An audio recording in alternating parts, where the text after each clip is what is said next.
তো ভগবানের কাছে ওই নিজের ইচ্ছাগুলোকে জানিয়ে দিই, বাসনাগুলো জানাই। ঠাকুর, আমার গর্ভে একটা ছেলে দাও না ঠাকুর। মায়েদের একটা স্বভাব আছে ঈশ্বরের কাছে, কেউ যদি পুত্র লাভের চিন্তা করেন, বর্তমানে কন্যা লাভের থেকে পুত্র লাভের আকাঙ্ক্ষাটা মায়েদের বেশি। কিন্তু দুঃখটা কিন্তু একটা জায়গায়, দুঃখটা অন্য জায়গায়। আপনি কন্যার বাবা মা হয়েছেন কি পুত্রের মা বাবা হয়েছেন? আজকে দেখুন, যে কোনো সন্তানের মা বাবা হতে পারেন, কিন্তু কৃষ্ণ ভক্ত সন্তানের মা বাবা হওয়াটা অনেক সাধনার প্রয়োজন হয়। শুধু ভগবানের কাছে বললে হবে না যে ঠাকুর তুমি আমায় ছেলে দাও, আমাদের বয়স হয়ে গেলে সেই ছেলেটা বৃদ্ধ বয়সে খেতে দেবে আর বংশ রক্ষা করবে, ব্যবসা রক্ষা করবে, তাই তুমি একটা ছেলে দাও। কিন্তু শোনো বাবা, কপালে যদি সুখ না থাকে, কপালে যদি অন্য না জোটার লক্ষণ থাকে, তুমি একটা কেন 1000টা ছেলের বাবা হলেও তোমার কপালে অন্য জুটবে না। বেটার বাপ হতে স্বাদ কেন চিতে, বেটা কি তোমায় করবে সুখী? শত বেটার বাবা হয়ে গেছে হাবা, রামায়ণে তার প্রমাণ দেখি। রাবণ রাজা ছিল লঙ্কার অধিপতি, 1 লক্ষ বেটা 1.25 লক্ষ নাতি, কেহ না রহিল বংশে দিতে বাতি। ছেলে ছেলে ছেলে ছেলে করে পাগল হবে। কপাল দেখো, কপাল কোথায় দেখবে? তুমি কপালকে তৈরি করো, ভগবানকে বারবার জানাও যে ঠাকুর আমার গর্ভে তুমি যে ছেলেকে পাঠাবে, সেই ছেলে বড় হয়ে আমি ওর মা, আমি ওর বাবা, তাই আমার মুখে খাবার তুলে দেবে, এই আশা করে কিন্তু আমি ছেলে চাই না ঠাকুর।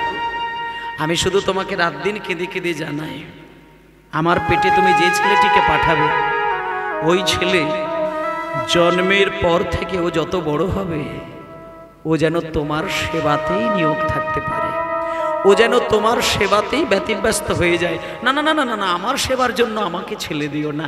যে ছেলে পাঠাবে ও যেন কৃষ্ণ ভক্ত হয়, তোমার সেবা করতে পারে, এতেই আমি সুখী, এর বাইরে আর কিচ্ছু নয়।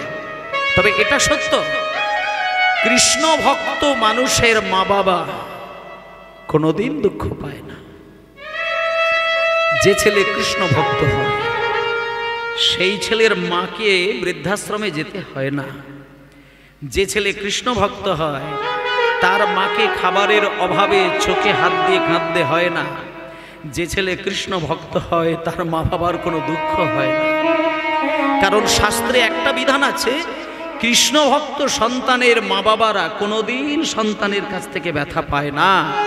তবে হ্যাঁ, যদি কোনোদিন কোথাও দেখেন যে কোনো কৃষ্ণ ভক্ত তার মাকে খেতে দেয় না, বাবাকে খেতে দেয় না, তাহলে আপনি জানবেন ও কৃষ্ণ ভক্তই নয়, ও কপট।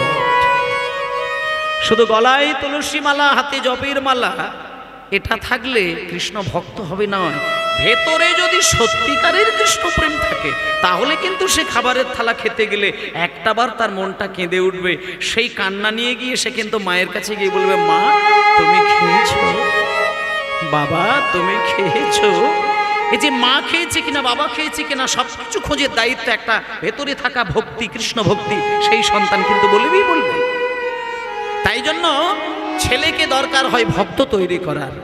আজকে ছোট্ট ছেলে রঘুনন্দন জন্ম নিয়েছে, আজকে মা মা বলে বলে কাঁদছে, কান্না বলে না, সঙ্গে সঙ্গে ছেলেটার দুটো কানে, এ কানে একবার কৃষ্ণ নাম আর ওই কানে একবার কৃষ্ণ নাম। যখনই দুটো কানে কৃষ্ণ নাম শুনিয়ে দিয়েছে, তারে কাদা বদনে হাসি এলো, হরি বদনে হাসি এলো, কাদা বদনে হাসি এলো। মধুমাকা হরি নাম যখনই পেল, কাদা বদনে হাসি এলো। মধুমাকা হরি নাম যখনই পেল, কাদা বদনে হাসি এলো। মামা বলিয়া শিশু কাঁদিতে লাগিল, মামা বলিয়া শিশু কাঁদিতে লাগিল। মামা বলিয়া শিশু কাঁদিতে লাগিল। নিতাই গৌর প্রেমানন্দে হরি বল হরি বল হরি বল হরি বল। দেখতে দেখতে ছেলেটা ইতিমধ্যে 2 বছর বয়স হয়ে গেল। ও বাবা, 3 বছর বয়স হয়ে গেল, 4 বছর হয়ে গেল, 5 বছর হয়ে গেল। 5 বছরের ছেলে হয়ে গেছে মানে তাকে আর খেলার দিকে থাকলে হবে না। এটা প্রত্যেকটা মা বাবার একটা ইচ্ছে। শোনেন, 5 বছর ছেলেটার যখন বয়স, বাবা মনে মনে চিন্তা করেই নিয়েছে যে আমাদের অবর্তমানে কিন্তু আমার ছেলেই ভক্ত হবে, ছেলেই বৈষ্ণব হবে। এটা মা বাবার সুপ্ত ইচ্ছা, প্রকাশ করেনি। তা একদিন মুকুন্দ সরকারের একটা নিয়ম আছে কি, প্রত্যেক দিন ভোর ঘড়ি ধরে 3টে বাজবে, উনি বিছানা থেকে উঠে পরিষ্কার হওয়ার পরে ঠাকুর ঘরে যাবেন। এবার ঠাকুর ঘরে যাওয়ার পরে একটা মোটা ভাগবত আছে, সেই ভাগবতটা খুলবে। 1 ঘন্টা উনি চোখের জলে ভাসিয়ে ভাগবত পাঠ করবেন। মানে কাউকে লোককে শুনিয়ে নয়, উনি ঠাকুর ঘরে দরজা জানালা বন্ধ করে দিয়ে আপন মনে ভাগবত পাঠ করে, নিজে কাঁদে আর ঠাকুরকে কাঁদায়, নিজে শোনে আর গোপীনাথকে শোনায়। কে শুনলো কে না শুনলো তাতে তার কিচ্ছু এসে যায় না, কিচ্ছু এসে যায় না। উনি তো ওই মানুষকে শোনানোর জন্য তিনি পাঠ করেননি, উনি ঈশ্বরকে শুনিয়ে নিজেকে ব্যাকুল হয়ে কাঁদার জন্য পাঠ করেন। আজকে মুকুন্দ সরকার ভাগবত পাঠ করছেন, কেউ কোনোদিন শ্রোতা হয় না, শুনতে আসে না, কিন্তু আজকে হঠাৎ একটা অবাক কাণ্ড দেখতে পেলেন। আলতু করে কে যেন দরজাটা খুলে ডান দিকে এসে বসে রয়েছেন একজন শ্রোতা। সে আর কেউ নয়, ওই মুকুন্দেরই ছোট্ট ছেলে রঘুনন্দন এসে বসে রয়েছেন। তখন ভোর 3টে বাজে, ছেলে কিন্তু ঘুমাচ্ছিল। মায়ের কোল থেকে কেন যে উঠে বাবার কাছে আসলো, বাবাও টের পেল না। হঠাৎ, এই রঘু, হ্যাঁ রঘু, আরে ভোরের বেলা উঠে এসেছিস কেন? যা ঘরে যা, ঘরে যা, মায়ের কাছে শুয়ে পড়, সকাল। না, আমি তোমার মুখে ভাগবত শুনব। সে কি রে?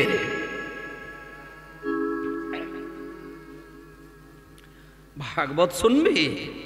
শোন, দেখি জল। ও বাবা, জলের বোতল তো বিশাল, একটা ছোট বোতল নেই?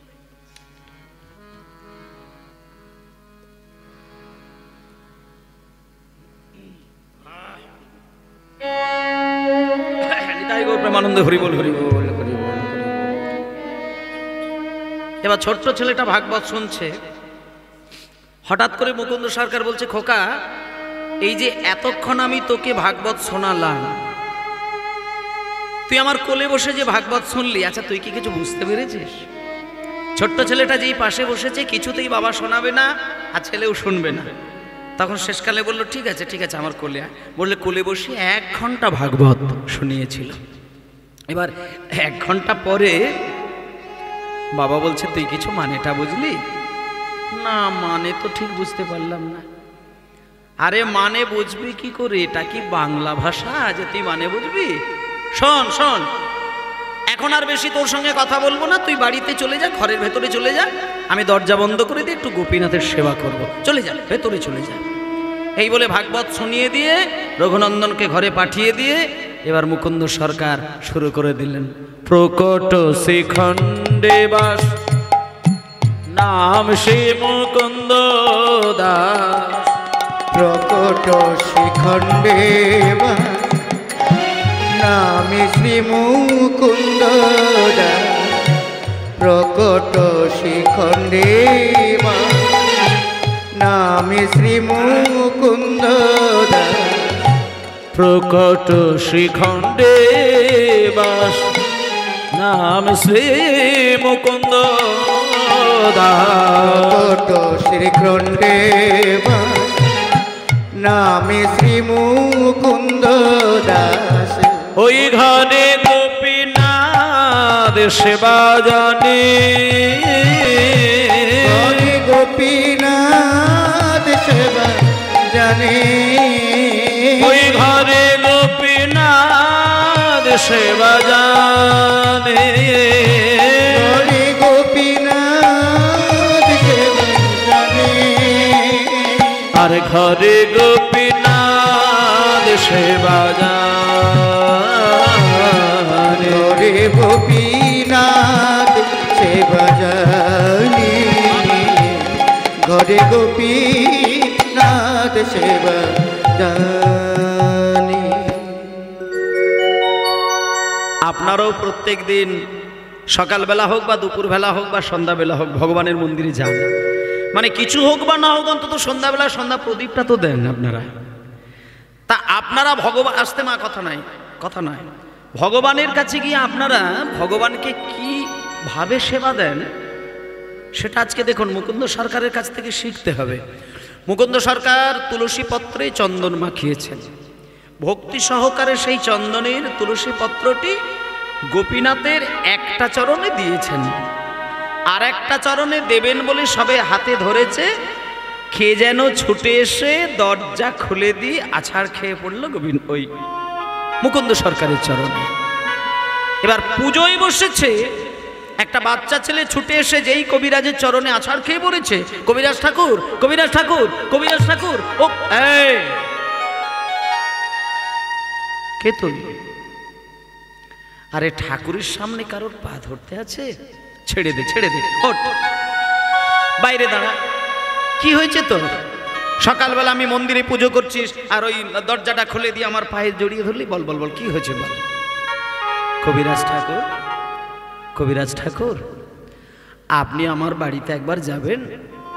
আপনি যদি আমাদের বাড়িতে না যান না, আমার বাবাকে আটকানো যাবে না, বাঁচানো যাবে না। আপনি একবার চলুন না কবিরাজ ঠাকুর, আমার বাবার শরীর প্রচন্ড খারাপ। মুকুন্দ সরকার বলছে, এই খোকা, আমি তোকে যাব না বলেছি একবারও? আমি অবশ্যই যাব, কিন্তু তুই কি দেখতে পাচ্ছিস না যে গোপীনাথের সেবার কাজ এখন আমার শেষ হয়নি? শোন শোন রে, আমি গোপীনাথের পুজোটা সম্পন্ন করি, শেষ করি, তারপরে আমি কথা দিচ্ছি তোর বাড়িতেই আমি আগে যাব। সঙ্গে সঙ্গে ছোট্ট ছেলেটা বলছে, কবিরাজ ঠাকুর, আপনি গোপীনাথের সেবা শেষ করে আমার বাড়িতে যাবেন?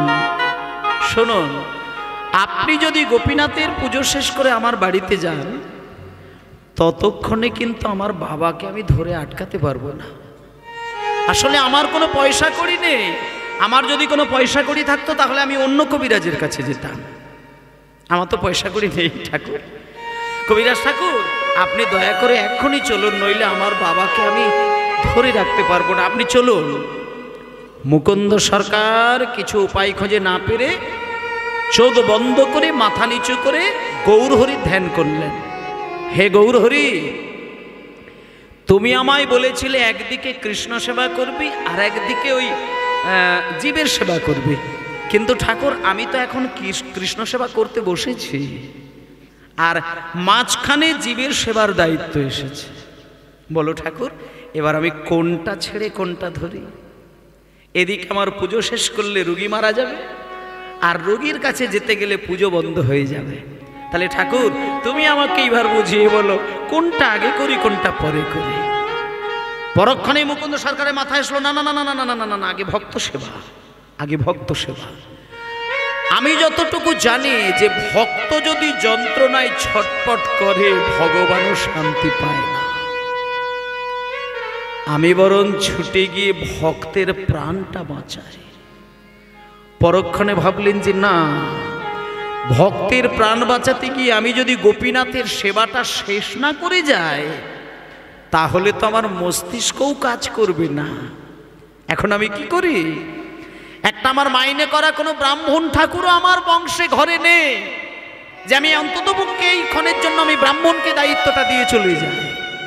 তাহলে এইবার আমি না না না না, দাঁড়াও দাঁড়াও দাঁড়াও দাঁড়াও, এইবার আমার মনে হয়েছে, এইবার আমি বুঝতে পেরেছি, নাই ব্রাহ্মণ থাকুক, আমার ছেলে তো দিন দিন বড় হচ্ছে, আমার রঘু তো দিন দিন বড় হচ্ছে। আজকের মতন দায়িত্বটা যদি আমার ওই 5 বছরের ছেলে রঘুর উপরে দিয়ে দেওয়া হয় কেমন হয়? দেখি আমি রঘুকে ডাকি, এই রঘু,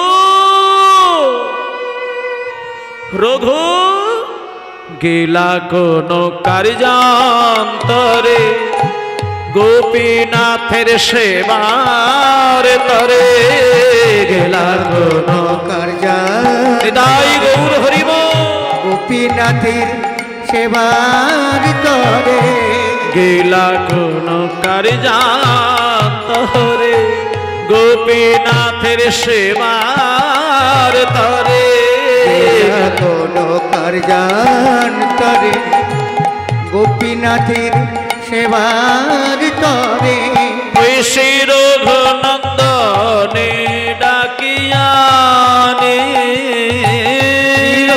নন্দনে ডাকিয়ানে আর শ্রী রঘুনন্দনে ডাকিয়ানে রঘুনন্দনে ডাকিয়ানে শ্রী রঘুনন্দনে ডাকে আনি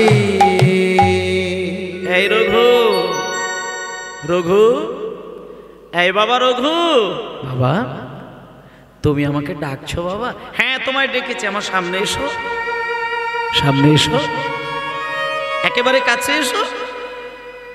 এবার ঘুরে দাঁড়াও, ওই দেখো গোপীনাথের দিকে একবার তাকিয়ে দেখো। আমার গোপীনাথের পুজো কেনা এখনো শেষ হয়নি বাবা।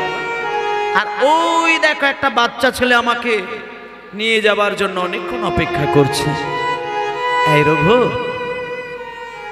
আজকের মতন আমি ওই বাচ্চা ছেলেটার সঙ্গে আমি চলে যাচ্ছি। আমি যদি এই মুহূর্তেই ওই ছেলেটার সঙ্গে না যাই না, ওর বাবাকে না বাঁচাতে পারা যাবে না। কিবোর্ডটা একটু ছোট্ট করে, আমি যদি ওই ছেলেটার সঙ্গে না যাই ওর বাবাকে বাঁচানো যাবে না। আর তুমি দেখো গোপীনাথের দিকে তাকিয়ে দেখো, আমি একটা চরণে তুলসী দিয়েছি, কিন্তু এখনো আমি বাকি চরণটাই তুলসী দিতে পারি না। তাই আজকে তুমি গোপীনাথের সেবাটা করো, আর আমি এই মুহূর্তে ওই ছেলেটার সঙ্গে ওদের বাড়িতে চলে যাচ্ছি। তখন ছোট্ট ছেলে রঘুনন্দন বলছেন, বাবা বাবা আমি গোপীনাথের সেবা করব কি করে? গোপীনাথের সেবা করতে গেলে তো মিনিমাম কিছু নিয়ম জানতে হয়। মানে আগে ভোগ নিবেদন করে না, আগে তুলসী পত্র দেয় না, আগে চন্দন ঘষে? আমি তো কিছুই জানি না বাবা, আমি কি করে গোপীনাথের সেবা করব? তুমি এক কাজ করো, তুমি গোপীনাথের সেবা দিয়ে তারপরে। রঘু, তোকে কিচ্ছু জানতে হবে না, কিচ্ছু জানতে হবে না। তুই এক কাজ কর, আমি বেরিয়ে যাচ্ছি, তুই তাড়াহুড়ো করে মায়ের কাছে একবার চলে যা। মায়ের কাছে গিয়ে দেখবি একটা থালার মধ্যে কিছু ক্ষীরের নাড়ু তৈরি করা রয়েছে। মায়ের অনুমতি নিয়ে ওই নাড়ুর থালাটা নিয়ে তুই ঠাকুর ঘরে যাবি। আর তোর কাজ হলো ঠাকুর ঘরে গিয়ে নাড়ুর থালাটা হাতের সামনে ধরে, কিচ্ছু বলতে হবে না, তুই শুধু নাড়ুর থালাটা গোপীনাথের সামনে ধরে নিয়ে ছটছট করে শুধু কাঁদবি। দেখবি গোপীনাথের সেবা হয়ে যাবে। যা, আর কিছু করতে হবে না। ঘরে আছে কৃষ্ণ সেবা, তারে যত্ন করি খাওয়াই মা। ঘরে আছে কৃষ্ণ সেবা, তাকে যত্ন করি খাওয়াইবা। ঘরে আছে কৃষ্ণ সেবা, যত্ন করি খাওয়াই মা। ঘরে আছে কৃষ্ণ সেবা, তাকে যত্ন করি খাওয়াইবা। এত বলি মুকুন্দ চলিলা, এত বলি মুকুন্দ চলিলা। আর এত বলি মুকুন্দ চলিলা, এত বলি মুকুন্দ চলিলা, এত বলি মুকুন্দ চলিলা। মায়েরা, রঘুনন্দনকে সুন্দর করে বুঝিয়ে দিয়ে মোটামুটি বাবা তাড়াহুড়ো করে এবার বেরিয়ে যাবে চিকিৎসার জন্য। এমন সময় রঘুনন্দন ছুটে গিয়ে বাবার হাতটা ধরলো। সবে মাত্র বাড়ি থেকে বাইরে দুপা এগিয়েছে, বাবা ছেলেটা ছুটে গিয়ে বাবার হাত দুটো ধরে বলছে, বাবা তুমি তুমি চলে যাচ্ছ, একটা কথা বলি বাবা, আমি তো গোপীনাথের ওই পুজো যে করব, তা আমি তো মন্তর জানি না। কি বললি? মন্তর? কি বললি তুই? মন্তর। আর একবার বল মন্তর, বারবার বল মন্তর মন্তর মন্তর মন্তর মন্তর মন্তর মন্তর। এই রঘু, রঘু রে, মন্তর মন্তর মন্তর কথাটা বারবার বললে কি হচ্ছে দেখ তো রে। এই দেখ, মন্তর মন্তর মন্তর মন্তর মন্তর মন্তর মন তোর মন তোর। ওরে কিবা হবে শুদ্ধ মন্তর, কিবা হবে হরি হরি হরি ওরে কিবা হবে শুদ্ধ মন্তর, কিবা হবে শুদ্ধ মন্তর। ওরে থাকে যদি শুদ্ধ মন্তর, কিবা হবে শুদ্ধ মন্তর। থাকে যদি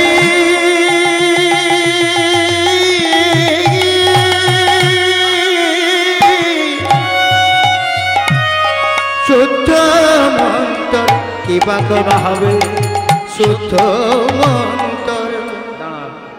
এই যে যারা দীক্ষা মন্ত্র নেয় বা মন্ত্র শেখে, মন্ত্র পড়ে, মন্ত্র পাঠ করে, কেন মানুষ মন্ত্র শোনে? কেন গুরুর কাছ থেকে কোলে বসে দীক্ষা মন্ত্র গ্রহণ করেন? এখানে একটা কথা বলেছে, মন্ত্র মনের সঙ্গে ত্র যোগ করে দিলে তবে সেটা হয় মন্ত্র।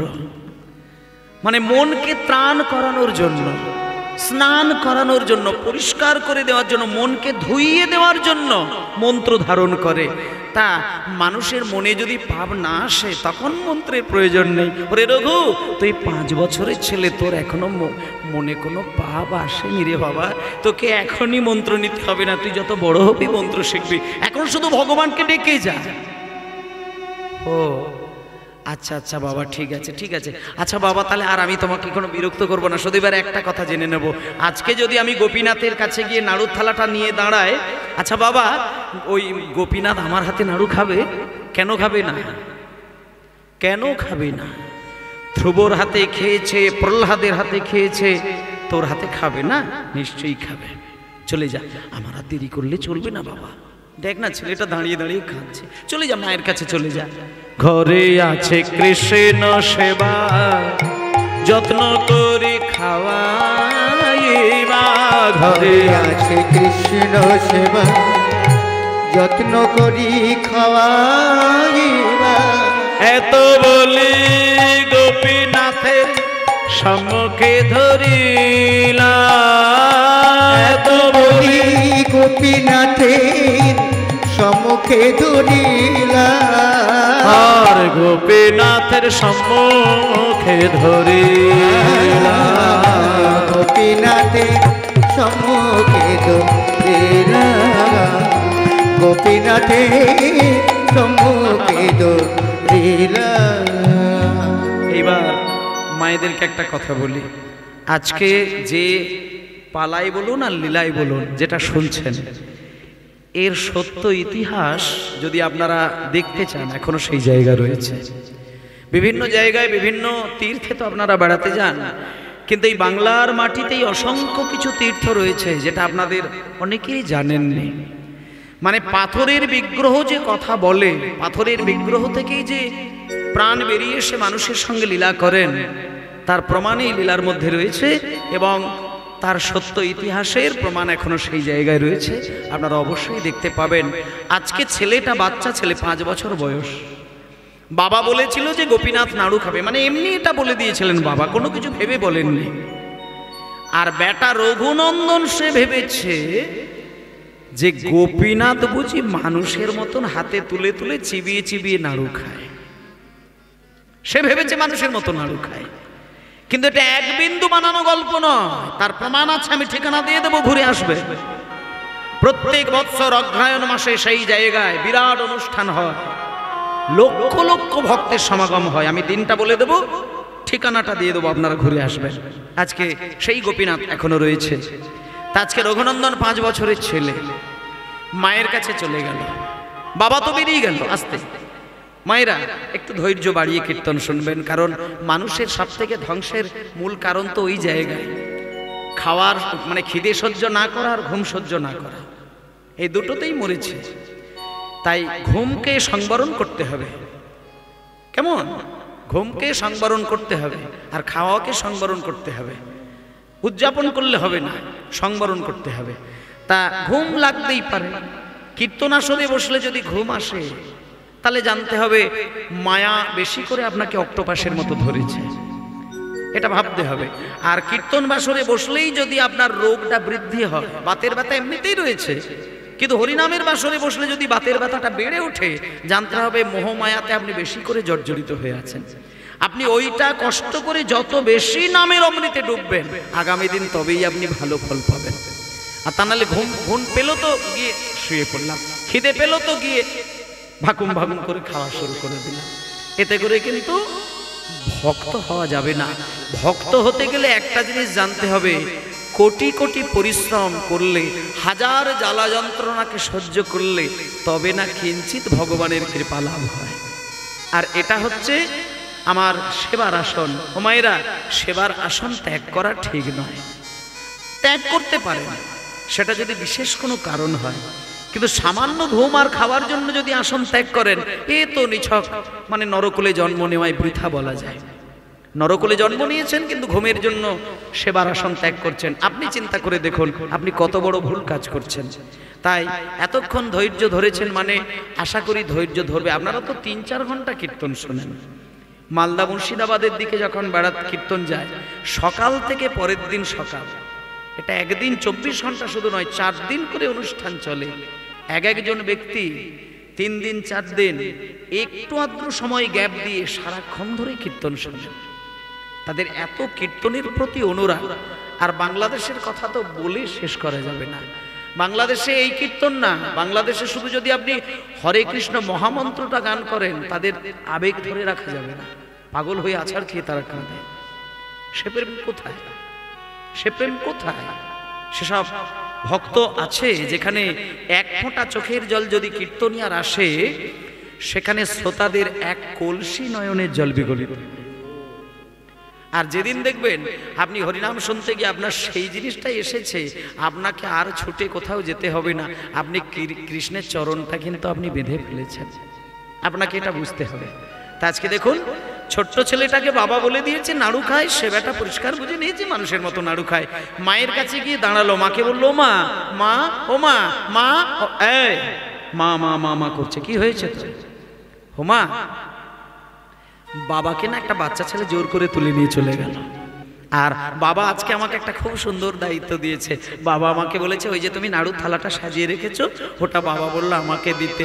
আমি ওই থালাটা নিয়ে গিয়ে না মন্দিরে গিয়ে আজকে আমি গোপীনাথের সেবা দেবো। মা তুমি আমাকে না। সে কি রে?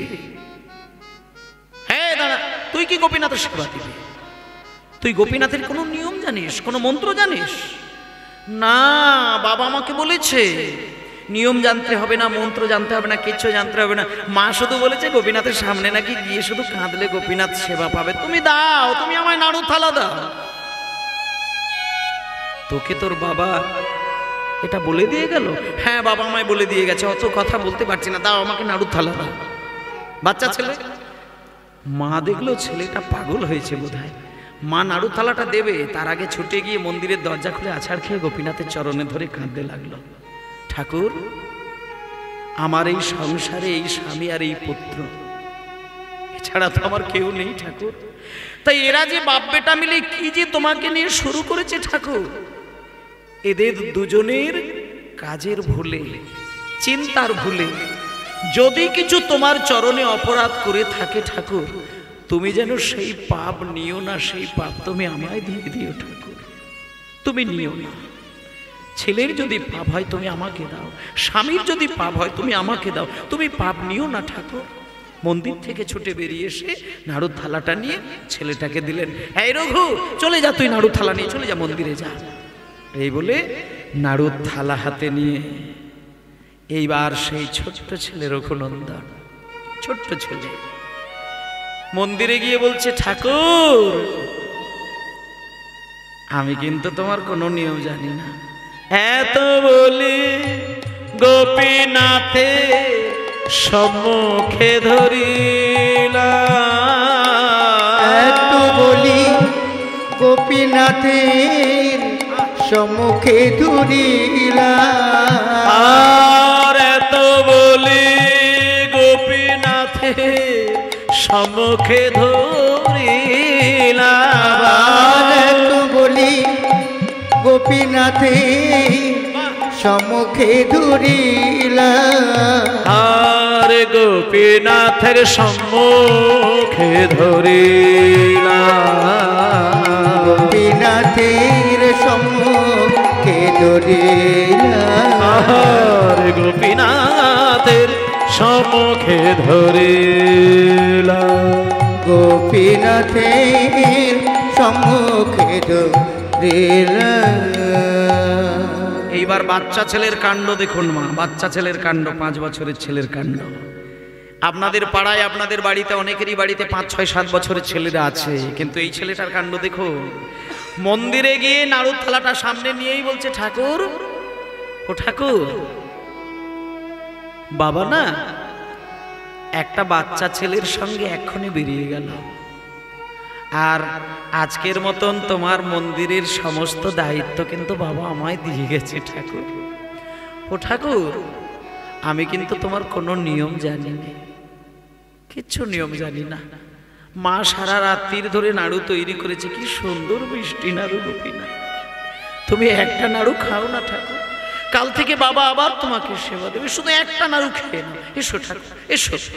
ও গো গোপীনাথ,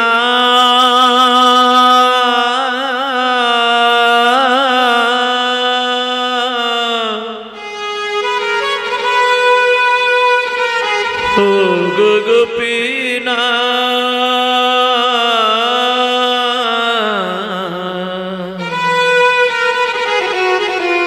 আমার গোপীনাথ। মায়েরা, সকাল থেকে দুপুর গড়িয়ে বিকেল গড়িয়ে গেল, রঘুনন্দন হাজার কৌশলে নাড়ু খাওয়াতে চেষ্টা করছে, কিন্তু পাথরের গোপীনাথ নড়েওনি ছড়েওনি, সে একইভাবে দাঁড়িয়ে রয়েছে। রঘুনন্দন দেখছে কি, ঠাকুর তুমি নাড়ু খাচ্ছ না কেন ঠাকুর? বাবা তো আমায় বললো তোমার কাছে নাড়ু থালা নিয়ে গিয়ে কাঁদলে তুমি নাকি নাড়ু খাও ঠাকুর, তুমি নাড়ু খাচ্ছ না কেন ঠাকুর? এসো এসো, তুমি একটা নাড়ু খেয়ে না। ও আচ্ছা ঠিক আছে, এইবার বুঝতে পেরেছি, এইবার বুঝতে পেরেছি তুমি কেন নাড়ু খাবে না। আমি খুব বুঝতে পেরেছি, তুমি আসলে খুব ওই লাজুক ঠাকুর। আমি দেখেছি বাবা যখনই দরজা পুজো করে দরজার জানালা দুটোই বন্ধ করে দেয়, আর আমি দরজা জানালা বন্ধ করিনি বলে খাচ্ছ না, এই তো ঠাকুর। ঠিক আছে, তুমি কিছু মনে করো না, আমি দরজা বন্ধ করে দিচ্ছি, আমি জানালা বন্ধ করে দিচ্ছি, একটুখানি একটুখানি একটুখানি অপেক্ষা করো। সঙ্গে সঙ্গে রঘুনন্দন জানালা বন্ধ করে দিল, দরজা বন্ধ করে দিল, দিয়ে তারপরে আবার যেইভাবে আবার কান্নাকাটি করছে, আবার করছে, নাড়ু খেলো না, একইভাবে দাঁড়িয়ে রয়েছে, কোনো দিকে তাকায়ও না, ঘুরেও ফেরে না, আর কিচ্ছু করে না, শুধু বাঁশিটা ধরেই দাঁড়িয়ে রয়েছে। এবার রঘুনন্দন দেখছে, ও আচ্ছা আচ্ছা আচ্ছা আচ্ছা, এবার বুঝেছি, এবার বুঝেছি, আসলে হাতে একটা বড় বাঁশি ধরিয়ে রেখে দিয়ে গেছে বাবা, ওই জন্য নাড়ু খাচ্ছে না। ঠিক আছে ঠাকুর, তুমি বাবার ওপরেও রাগ করো না, আমার ওপরেও রাগ করো না, আমি আসলে না খেয়াল করিনি। ঠিক আছে, আমি তোমার বাঁশি নামিয়ে দিচ্ছি, বাঁশি নামিয়ে দিচ্ছি। আমি তোমার চূড়াটা বড় হয়ে গেছে, খেতে গেলে পড়ে যাবে মাথা থেকে, তাই চূড়াটি নামিয়ে দিচ্ছি। বাঁশি নামিয়ে দিল, চূড়া নামিয়ে দিল, দরজা বন্ধ করে দিল, জানালা বন্ধ করে দিল, খেলো না। যখন দেখছে নাড়ু খাচ্ছেই না, দেখতে দেখতে কিন্তু এবার বিকেল গড়িয়ে সন্ধ্যার দিকে চলে যাচ্ছে। রঘুনন্দন বলছে, ঠাকুর তুমি আমার হাতে নাড়ু কি খাবে না? ও আচ্ছা আচ্ছা আচ্ছা, এইবার আমার মাথায় এসেছে, এইবার আমার মাথায় এসেছে, আমার মাথায় এসেছে, তুমি আসলে নাড়ু খাবে না, তার মানে তুমি ওই মানে কোনো কিছু নয়, তুমি বাবার ওপরে রাগ করেছো, বাবার ওপরে মান অভিমান করেছো। বাবা তোমায় সাজাতে সাজাতে চলে যায়নি তো, ওই মানে মাঝখানে সাজাতে সাজাতে চলে গেছে, তাই তুমি বাবার ওপরে রাগ করেছো। ও ঠাকুর, বাবার ওপরে রাগ করো না, বাবা না নিজের ইচ্ছায় যায়নি, বাবা চেয়েছিল পুজো করবে, কিন্তু ওই বাচ্চা ছেলেটা খুব কান্নাকাটি করলো, ওই জন্য তার সঙ্গে চলে গেল। তাছাড়া সব দায়িত্ব তো আমাকে দিয়েছে ঠাকুর, তুমি বাবার কথা ভুলে যাও। আমাকে যখন দায়িত্ব দিয়েছে, আজকে আমি তোমাকে সাজিয়ে দেব। এসো আমি তোমায় সাজিয়ে দিই, এসো আমি তোমায় সাজিয়ে দিই। এই বলে বেদি থেকে ওই টলিয়ে টলিয়ে সেই গোপীনাথের বিগ্রহটাকে নামিয়েছে। বাবা ধুতি পরিয়ে দিয়ে যায়, একটা ওড়না এঁটে দেয়, তারপরে গলায় ওড়নি ঝুলিয়ে দেয়, সুন্দর করে বাবা বাঁশি সাজিয়ে দেয়, চূড়া পরিয়ে দেয়, সব কিছু খুলে দিয়েছে। দিয়ে বাচ্চা ছেলে সে কি সাজাতে পারে? কিন্তু নিজের মতন করে ছোট্ট ছেলের ছোট্ট চিন্তা থেকে গোপীনাথকে সাজিয়ে দিচ্ছেন।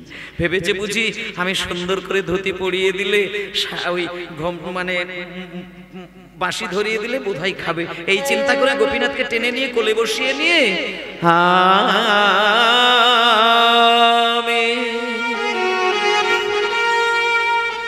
আমি সাজাবো তোমারে